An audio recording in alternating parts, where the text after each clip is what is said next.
दूसरा सवाल जो अरविंद केजरीवाल ने कहा था वो था योगी जी के बारे में, उत्तर प्रदेश के मुख्यमंत्री के बारे में, कि इस चुनाव के बाद योगी जो है वो मुख्यमंत्री नहीं रहेंगे।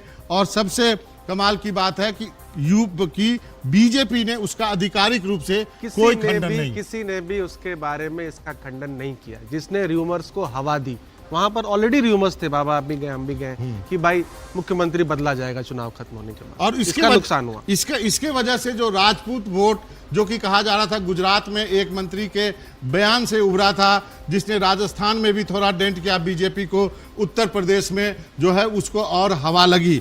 दूसरा सबसे बड़ा जो प्लस पॉइंट है इस गठबंधन के बारे में वो कह सकते हैं कि जो बार बार कहा गया कि बीएसपी का जो वोट बैंक है वो दलित और मुस्लिम कॉम्बिनेशन वो जो है पक्ष में जाता है।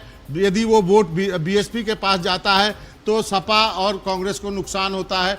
इस बार जो है इन दोनों लड़कों ने मिलकर के इसको कम करने की कोशिश की, और जिसमें कि बार बार कहा गया कि आरक्षण हट जाएगा, 400 पार मिल जाएगा तो संविधान बदल जाएगा। इसका बड़ा हाथ रहा, बहुत बड़ा हाथ रहा इसका। देखिए, मुस्लिम वोट तो क्योंकि कॉन्टेस्ट बाइपोलर हो गया, तो सपा और कांग्रेस पार्टी सबसे फेवरेबल पोजीशन में थे भाजपा को हराने के। बीएसपी तो थी नहीं, बीएसपी वैसे भी बी टीम ऑफ बीजेपी के अपना जो एक एलिगेशन है उससे झेल रही है।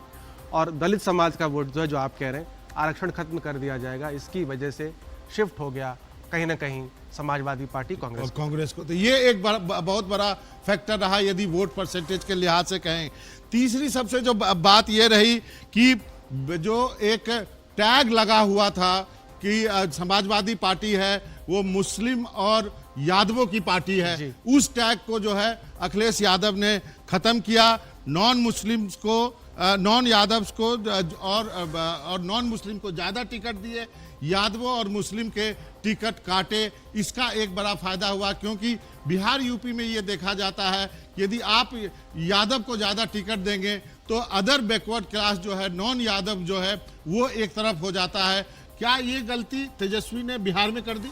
जी, यहाँ पर अगर देखें तो 12 टिकटें समाजवादी पार्टी ने मुस्लिम यादव समाज के लोगों को दिया। इसका मतलब लगभग 20%, लगभग 20%, 7 और 5, और जबकि आबादी 30% है, सो आबादी के अनुपात से कम टिकट दिए गए।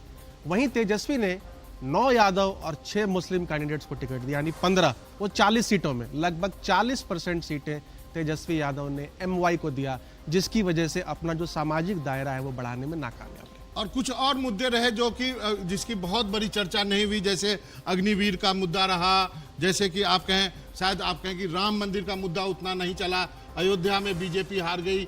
ये सब कुछ अंडर करंट था जिसको शायद बीजेपी भांप नहीं पाई। अब अमिताभ सर, आपसे मेरा सवाल है, बीजेपी अपने गढ़ में क्या ये सब चीज महसूस नहीं कर पा रही थी कि यहाँ पर अंडर करंट इतना है, धरातल के नीचे इतना कुछ चल रहा है? देखिए, बीजेपी ने ऑल ओवर इंडिया लगभग 40% से ऊपर लोगों का टिकट काटा था। यूपी में ऑलमोस्ट सारे एमपीज रिपीट हुए, लगभग सिर्फ 20% लोगों का टिकट कटा है, 49-50 एमपी रिपीट हुए। तो उनके खिलाफ जो नाराजगी थी, उनके खिलाफ जो लोकल लेवल एंटी इनकम्बेंसी थी, उसका खामियाजा भाजपा को भुगतना पड़ा, क्योंकि नेशनल नैरेटिव था नहीं। लोकल चुनाव हो गया, लोकल मुद्दों पर लड़ा जाने लगा, और लोकल नाराजगी लोगों को भारी पड़ गई भाजपा को। तो कहीं ऐसा तो नहीं हुआ कि लोगों को लगा कि एक एमपी के खिलाफ है, अरे एक वोट हम इसके खिलाफ दे रहे हैं तो क्या होगा? क्या था वो? कई बारी होता है कि प्रोटेस्ट वोट करता है पब्लिक, कि भाई आपने बगल वाली सीट पे एमपी ने काम नहीं किया तो आपने बदल दिया, हमारी सीट पे बदला नहीं, वैसे भी 400 पार आ रही है, एक सीट हारेंगे तो क्या होगा। लेकिन ये बीमारी अगर बहुत सारी सीटों पे फैल जाए तो इसका नुकसान होता है। 2018 मध्य प्रदेश में भी ऐसा ही सिमिलर नुकसान हुआ था। और दूसरा सबसे बड़ा अगर देखा जाए तो बीजेपी हमेशा से नॉन यादव ओबीसीज का जो एक वोट ब्लॉक है उसको अपने पाले में उसने लिया है। इस बार समाजवादी पार्टी ने 50% ओबीसी समाज को टिकट दिया, वहीं पर भाजपा सिर्फ 23 टिकटें दी हैं 75 में से ओबीसी समाज के। स्वर्ण कैंडिडेट्स के समर्थन में ज्यादा उनका झुकाव रहा, जिसकी वजह से ओबीसी वोट जो है कहीं ना कहीं छिटक गया समाजवादी पार्टी की तरफ। और तो अगला पॉइंट क्या है? और जैसा आपने कहा कि कुछ गैर जिम्मेदाराना बयान दिए गए, जैसे फैजाबाद में जो सिटिंग एमपी थे उस वक्त लल्लू सिंह, उन्होंने बयान दे दिया कि भाई कॉन्स्टिट्यूशन चेंज कर दिया जाएगा। इससे क्या है कि जो एसपी और कांग्रेस का नैरेटिव था कि भाजपा आएगी, कॉन्स्टिट्यूशन बदलेगी, आरक्षण खत्म करेगी, ये नैरेटिव बहुत तेजी से चल गया और हमने देखा फेज 3 आते आते प्रधानमंत्री को खुद आकर के बोलना पड़ा कि नहीं, भाजपा आएगी तो आरक्षण खत्म नहीं करेगी। और ये जो सब लोगों ने सोचा कि प्रधानमंत्री हैं और प्रधानमंत्री के चेहरे पे जो चुनाव, इसका भी कुछ योगदान रहा है। प्रधानमंत्री के चेहरे पे चुनाव भाजपा ने लड़ने की कोशिश करी, लोकल एमपीज रिपीट नहीं करे, लेकिन आपने जो 3-4 कारण बताए जी, योगी भी वहां पर एक बहुत बड़ा ब्रांड बन के उभरे हैं। तो एमवाई जोड़ी versus MY of Samajwadi party और कांग्रेस।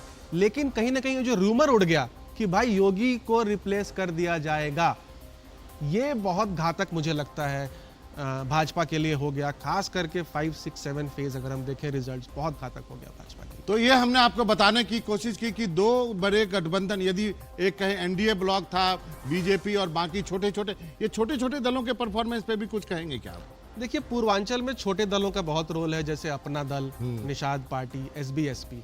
इस बारी कुर्मी, कुशवाहा, निषाद, पाल, मौर्य, ये 5 समाजों में नाराजगी थी और उसको अच्छी तरीके से एसपी और कांग्रेस अलायंस ने भुनाया।